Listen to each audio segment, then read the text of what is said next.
This drop was to make the biomes feel like more different from each other and more alive. And the way we've done that is by adding new blocks that are unique to certain biomes. We've added mob variations that occur in certain biomes, and then we've added new sounds and moving particles to add some feeling of motion as well. I think our current farm animal mobs are pretty iconic. So I wanted to keep like some of the features that I think are important to them. But at the same time, I wanted to kind of introduce some kind of like new colors, or for like the cows, I introduced some like different horn types and stuff. For the cold cow, we were inspired by the Highland cattle, which is very fluffy and very fuzzy, very cute. We have the hot climate pig, which is the Red River hog, kind of inspired. It has this cool markings on its face and everything.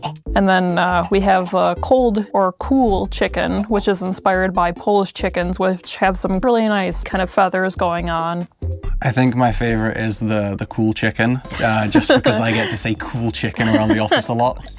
The new sounds we've added is sounds for the desert, sounds for firefly bush, sounds for the leaf litter, and sound personalities for the wolves. The desert biome is a really peaceful place. You will start to hear sounds of sand and wind. And hopefully you will feel the emptiness of the desert. The overworld got ambient sounds attached to the blocks, so if the player removes all of the blocks, the sound goes away. And if the player is bringing these blocks that has sounds, you bring the sound as well. And we think some players who really want to like stretch their building skills and take it a bit further will start trying to incorporate sounds into their builds as well. The wolf sounds are actually not wolves, it's dogs. I went to a dog daycare and recorded a lot of dogs. Could you do the Mad Wolf?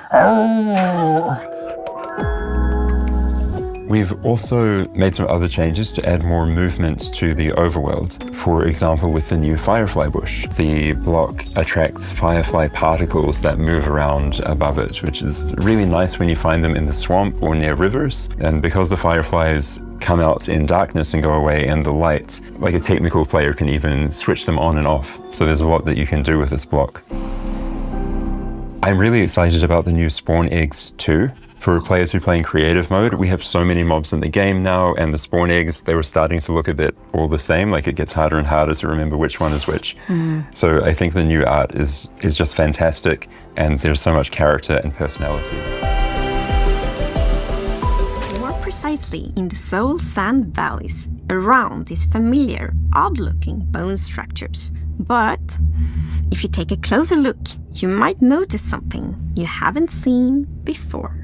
It's a bit hard to tell from behind, but if you look from the other side, you will see a sad face that you probably recognize. It's a dried ghast.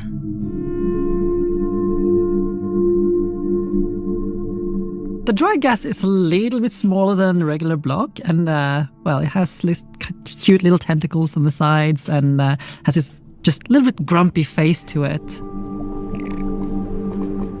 It seems very dehydrated. Then you might think that, well, let's put water on it. But there is no water in Nether. So we can bring it to somewhere where there is water. We'll pick up the block from the Nether, bring it with us from the Nether to Thra portal, and what better way to rehydrate a dried ghast than just put it in water? And then we wait. And wait. A little bit over time is gonna start, first he's grumpy, right? Then it gets neutral, and then it's gonna start smile more and more. Because then a ghastling is spawned. It's so cute! It's baby! It's precious, it's baby! He's smiling, he's happy. So the ghastling just floats around the overworld. I mean, it's a little balloon, basically, right? So yeah, it does what a balloon does. It floats and goes around, but it's also very curious. So it's gonna somewhat imprint over players or mobs and just follow them around a bit until it gets bored, and then it's just gonna, yeah, go and follow something else. this one will not spit fireballs, but you can feed it with something, Agnes. Yes.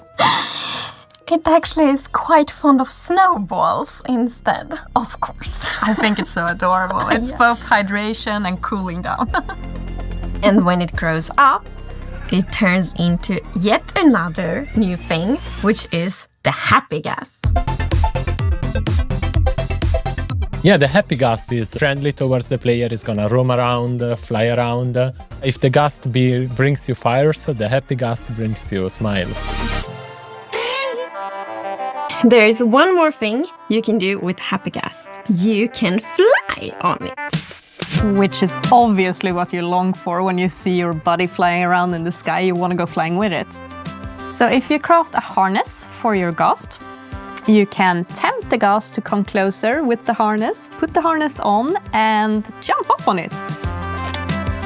An interesting thing about the harness also is that you can use it as an indicator to see if someone is riding the gas because, well, it's got these goggles, and if someone is riding it, they go down in front of the ice.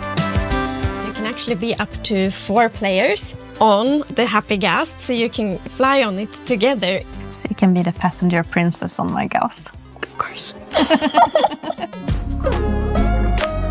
I think the happy gust is gonna be a great tool for our survival builders because it's a bit like being in creative mode but in survival, right? You have this platform that allows you to position wherever you want in the sky, and then you can just dismount and build from the position you are at, which is super convenient when working on mega builds or sky bases or tall towers. Is super handy. What I like is the opportunity we have with all these things. We have the dried gas with all of its decorative implications, the gasling, which is livening up a base, which is just lovely.